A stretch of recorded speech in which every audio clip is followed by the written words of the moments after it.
संसद का शीतकालीन सत्र इस बार हर दूसरे सत्र से अलग है। माना जा रहा है कि इस बार विपक्ष की भूमिका वैसी नहीं रहेगी जैसे कि पिछले 4.5 साल में रही थी। संसद के बाहर प्रधानमंत्री की दी गई नसीहत का असर कम से कम विपक्ष पर तो होता साफ दिखाई पड़ रहा है। कांग्रेस अध्यक्ष और लीडर ऑफ ऑपोजिशन मल्लिकार्जुन खड़गे के संसद स्थित ऑफिस में हुई मीटिंग में सभी विपक्षी दलों ने एक राय होकर चालू संसद सत्र में किसी प्रकार का व्यवधान उत्पन्न न करने का फैसला लिया। क्या आपने कभी किसी स्कूल के हाफ ईयरली एग्जाम में फेल हुए और एब्सेंट रहे स्टूडेंट्स को अर्धवार्षिक परीक्षाओं के नतीजे आने के बाद एक जगह एकत्रित हुए देखा है? कुछ ऐसा ही नजारा आज था संसद के विपक्ष के नेता के कक्ष का, जब 2024 में होने वाले आम चुनाव से पहले आखिरी संसद सत्र की सुबह सभी विपक्षी सांसद एकत्रित हुए।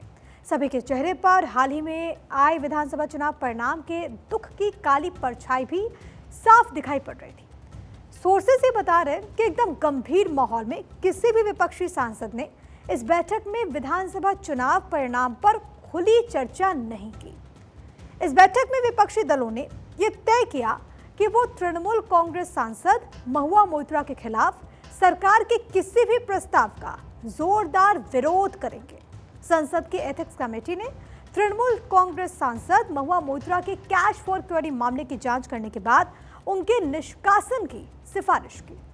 विपक्षी पार्टियों में इस बात पर आपसी समझ बनी कि महुआ मोइत्रा के मुद्दे पर भी सदन की पूरी कार्यवाही का बहिष्कार नहीं होगा। साथ ही ये भी तय हुआ कि महुआ मोइत्रा के निष्कासन के मुद्दे पर किसी प्रकार का मत विभाजन नहीं कराया जाएगा।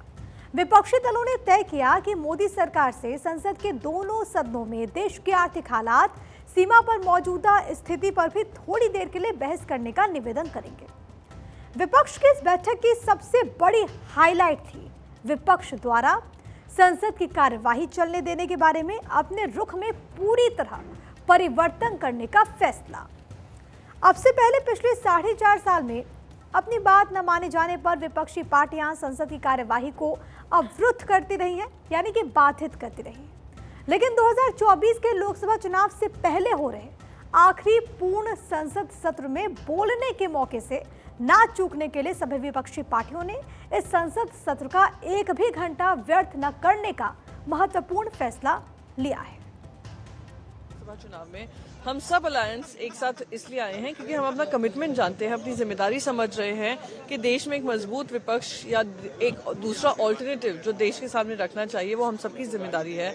संविधान की बात हो, प्रजातंत्र की बात हो, अर्थव्यवस्था की बात हो, महंगाई को लेकर हो, किसानों को लेकर हो, युवाओं को लेकर हो, महिलाओं को लेकर हो, उन सबकी हमें नीति बनानी पड़ेगी और किस तरीके से जनता का विश्वास जीतना है और 2024 में सरकार बनानी है वो काम करना पड़ेगा। नहीं, देखिए, अभी चूंकि सेशन भी चल रहा है और सबके अपने अपने क्षेत्र में अपनी अपनी व्यस्तता है, तो कोई भी मीटिंग फिक्स होती है तो सबसे राय मशवरा करके होती है।